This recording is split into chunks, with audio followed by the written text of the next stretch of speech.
because this one is actually my favorite book in the whole entire world. Tied with Pride and Prejudice. Pride and Prejudice doesn't count. Everyone likes that book. We'll get to him later.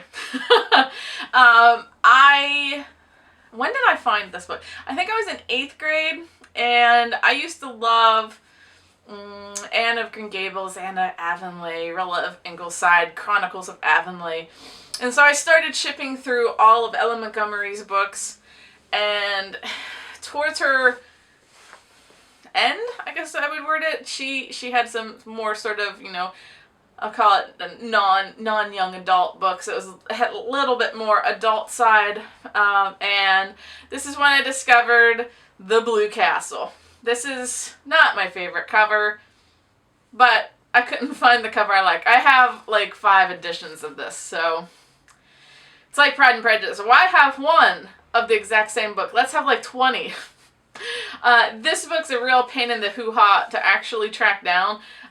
There are cheaper ones now. I don't know why. It's just one of those weirdly obscure ones of hers.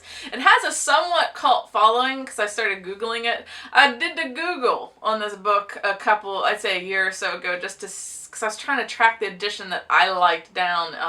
It was the one before this. I have something in my eye. There we go. And it was the edition, I think, before this, and I have it somewhere. And then I had loaned that, why I was on the quest for it, I'd loaned one out, and she never gave it back. That is why I don't loan books out. Bitch. Did I just say that? I am really funny with my books, and it's because of crap like that, because I'll loan one out, and then I don't like them bent. I'm really funny about my books. I don't like bent books. I don't like dog ears. Basically, I like my books looking like brand new because I'm really careful with them. And then when I get them back or I don't get them back, boy, I never talk to her again. That's how serious I am. I'm like, you do not do shit like that with me because these are my friends and you just abused my friends.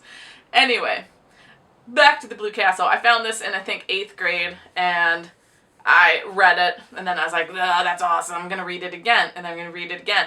I have probably read this book, I'm actually sort of scared to do the math, at least 5 times minimum a year since 1991. I don't even know what number that is. That's stupid. But anyway, I know it's around 170, somewhere around 70 to 80, 90, somewhere in that range. And it's like, I know, I can see it like a movie in my head, and they are just my best friends in the whole entire book world.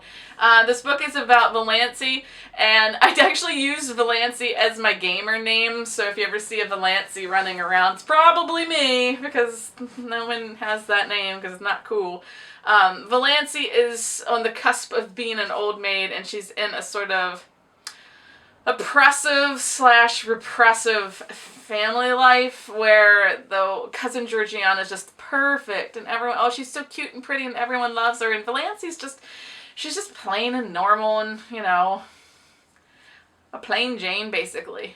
She wakes up on the eve of her one birthday and she keeps getting these heart issues, so she decides to, on a rainy day, get a book from the library because she has her favorite author where he talks about the woodlands and nature, and then she goes to a doctor, and the doctor rushes out, so she didn't get the actual, you know, what's wrong with me, but he sends her a letter, and it basically says you have maybe a year to live, and any unexpected jolt of either anxiety, fear, shock, like that will possibly kill you.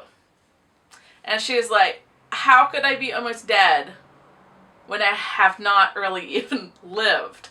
So she basically befriends the town hooligan Barney, who's just, he and Darcy, they're just perfect. My God, these fictional men.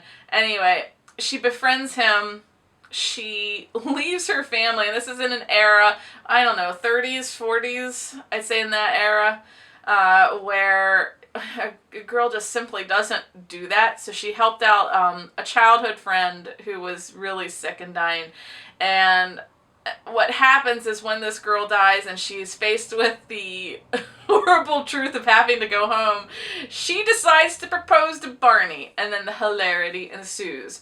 Family chaos.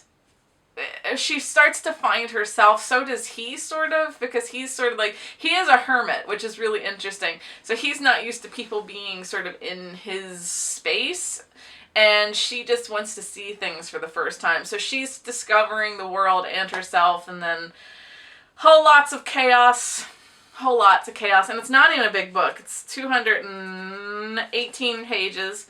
It's a relatively quick read, unless you keep reading it for 20 some years. Yay.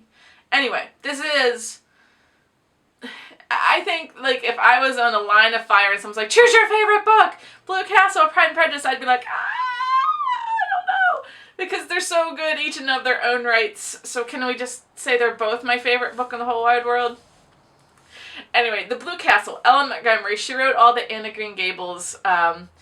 I'm not really a crier, but I am going to say at Anne of Green Gables, I would cry like a baby at the end of that movie and the book. God, Matthew, it's so sad. Anyway, Ellen Montgomery, if you haven't really explored her, or if you sort of skipped over her when you were little, just try it again. They're really much more interesting the older you get, because even though, like say the Anne of Green Gable ones, they are written more for children, they take on a whole new light whenever you read them again. And this one isn't really targeting young adult, although a young adult I think would enjoy it. It's just a really nice story. It's set in her, Prince Edward Island style, the usual settings, just different characters. But this one was really, really good. Her Emily of New Moons were really good also, and the Pat of Silverbrush. Actually, most of her, I didn't like the, she has ghost stories. I didn't really like those. But she's just an interesting read. Some of them are slow. This one reads really fast, and you might end up having some of your two favorite characters of your literary world that you might not have known about. So if you guys like that sort of genre, I'm going to recommend you check it out. And I hope you enjoy Barney and Valency as much as I have. Alright, I'll see you next time.